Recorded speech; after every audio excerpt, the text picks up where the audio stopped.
Kia ora. My name's Brando, and I'm here to share with you, I guess, a bit of a presentation about myself. This is my story. I'm going to start right at the beginning, because that makes the most sense. I have ADHD. I've always had ADHD. In fact, when I was first born, my mother told me that I looked everywhere.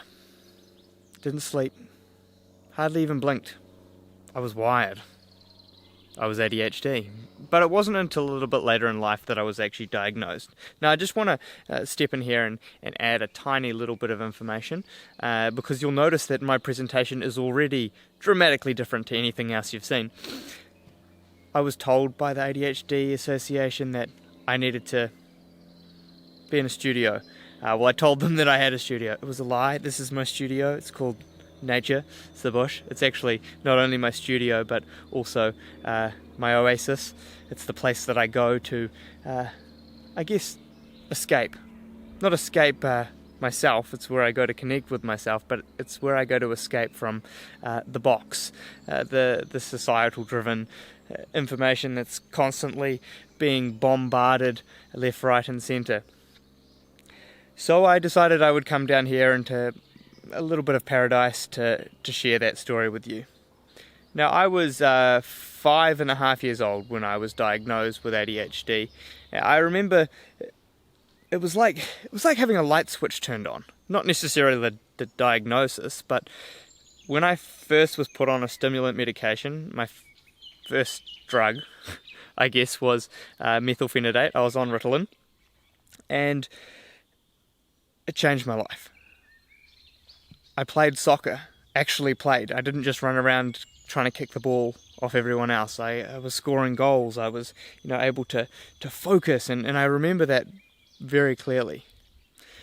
There's lots of different substances that you can put in your body, but that's not at all what my story's about. As I got older, it got a little bit more difficult. Now, that wasn't because... No, it was 100% because I've got ADHD, 100%. I have the most loving, wonderful family. My parents did everything within their power to make sure that I got the help when I needed it, and they did everything they could to make life easy. For a very long time, I looked at everything they did as something they were doing to try and change me, but now as an adult, I kind of see it a lot different than I guess I perceived it at the time. I felt like a bit of a drug dummy, just a kid who was messed up, confused, broken. There was all these terrible negative words that I used to associate my ADHD with, and for a very long time, I guess that limited my ability to be able to do the things that I wanted to do with my life. Now, as I got older and older, girls, drugs, cars, music, all those dopamine releasing things started coming into my life, and man, I love dopamine. Don't we all? But my dopamine storage device has a bit of a hole in the bottom, ADHD, and it goes, out it goes, pretty much as fast as it goes in. So it led me to go down the wrong road. Now, it could have gone both ways, but for me, I kind of turned to drugs and gangs and started to follow a very negative life path. Thankfully, I was raised by amazing parents, as I said, and I reached a point and I started kind of realizing that everything that was going on around me wasn't great. The support and the structure that I had implemented in my life as a young child gave me the opportunity to be able to take a step back and compare myself, not necessarily to the neurotypical brains that helped raise me, but compare myself to the person that I wanted to be. And I looked in the mirror and I just didn't like the person that I'd become. Yes, the school system had failed me.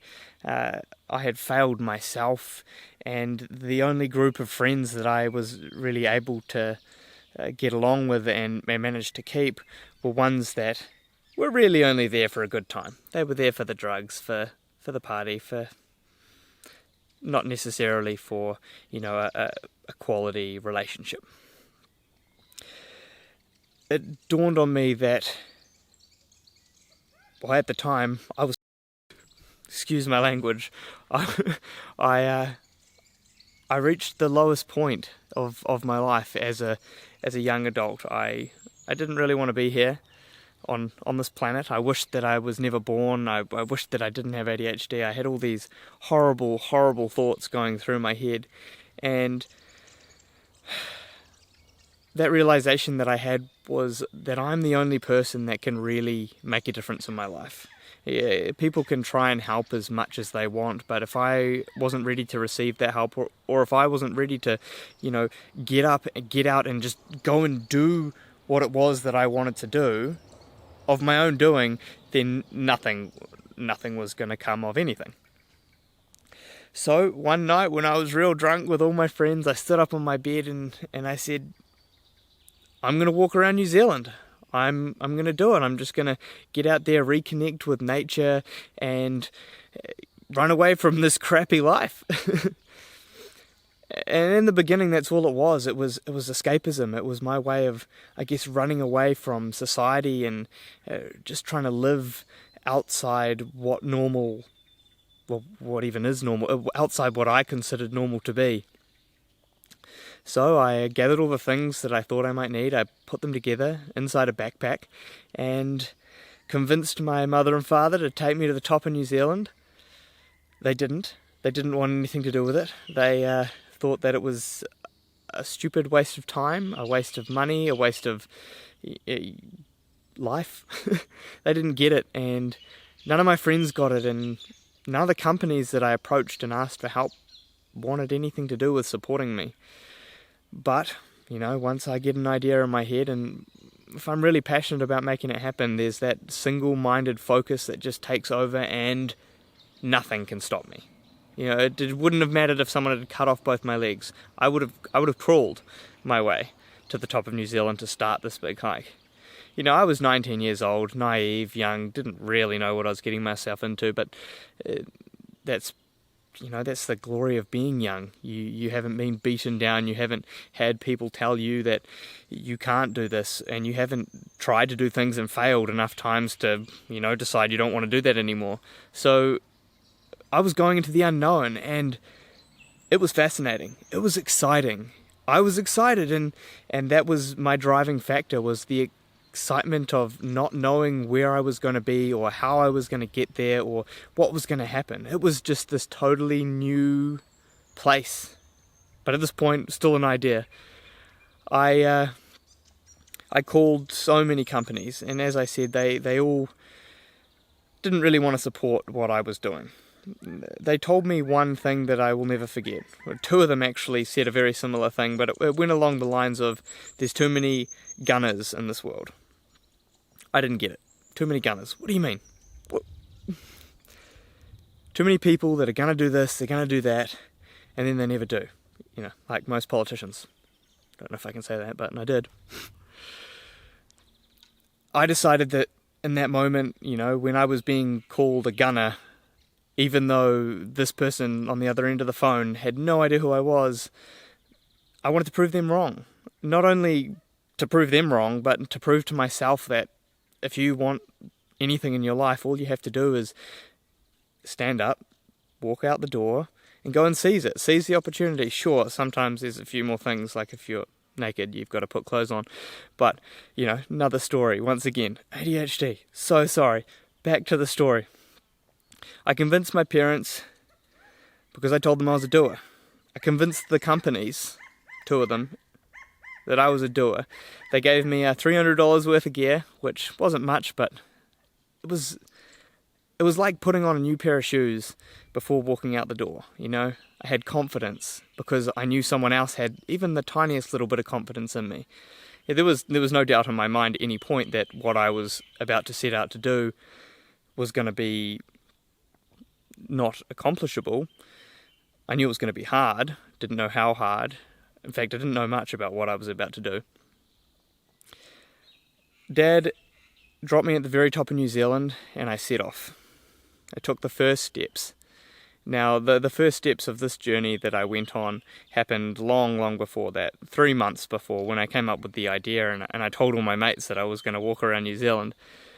But all of the preparation, the single-minded focus, I dedicated every second of my life to training, to planning, to preparing, and I mean like every second. I slept so that I could wake up to do this. And that's the focus that I get when I'm passionate about something. And that's the focus that anyone with ADHD will get when they find what their purpose is. When they're doing something that gives them purpose, something that, they're interested in. Oh man, inattentive? No, very, very attentive to that thing. Hyperactive? Very hyperactive to that thing. So much energy, and you just pour it into whatever you're passionate about, and that's where I was. But those first physical steps that I took on my very first journey at 19 years old, it was the first time in my life that I'd actually got to the start. I've had so many plans and ideas all throughout my life, and this was the first time I'd actually made it. I'd made it to the very beginning. And now it was easy. All I had to do was take one step after another. And that's all I did with the planning, so that's all I had to do with my big giant walk around New Zealand. It took me 600 days. It's a long time. I came back just before I turned 21, and I was a man. I left a boy, returned a man. I just, not 8 years. I like to think I have a doctorate in exploration, the outdoors. I attended the University of Life, and it was the greatest thing I ever did. One of the biggest things that I've learned about my ADHD, we're all different. All ADHD is different, but not even ADHD, humans. This place that I'm in, the bush, nature, it is like the greatest drug on earth. It is the source. It's where we've all come from in the beginning. We're so disconnected from it, and by building that new relationship with nature and kind of integrating that into my life at such a young age was really what I needed to help me forward. It's honestly been a game changer for me, was realizing that there's small things in this world that we kind of look over, like nature and trees and grass and dolphins, that make us feel a certain way, but we don't really understand that certain way that we're being made feel by just being somewhere is like the foundations for a happy, healthy life. And I mean, I'm a sucker for it too. I don't spend enough time in nature when I'm not on an expedition. It's kind of like everything or nothing for me. So crazy. ADHD mind. How are you even following this? I can't even follow what I'm talking about. But that first journey, 600 days of walking, living off the land, hunting and fishing for almost all my own food. But the greatest part about that expedition wasn't the connection that I was having with nature. It was the connections and the relationships that I was building with other people, and the fact that I was creating my own life. I was building myself. I read books and I listened to podcasts about people saying you need to find yourself, and when you stop looking, that's when you do find yourself. But no, you never will find yourself. You will create yourself, and that's what I did. And as someone with ADHD, even more so, the ability to be able to create yourself to your own liking is yours. It's mine. And if it's a parent watching this or an adult, anyone, there is untapped, unlimited potential in everyone. It's just a little easier to access for someone with ADHD.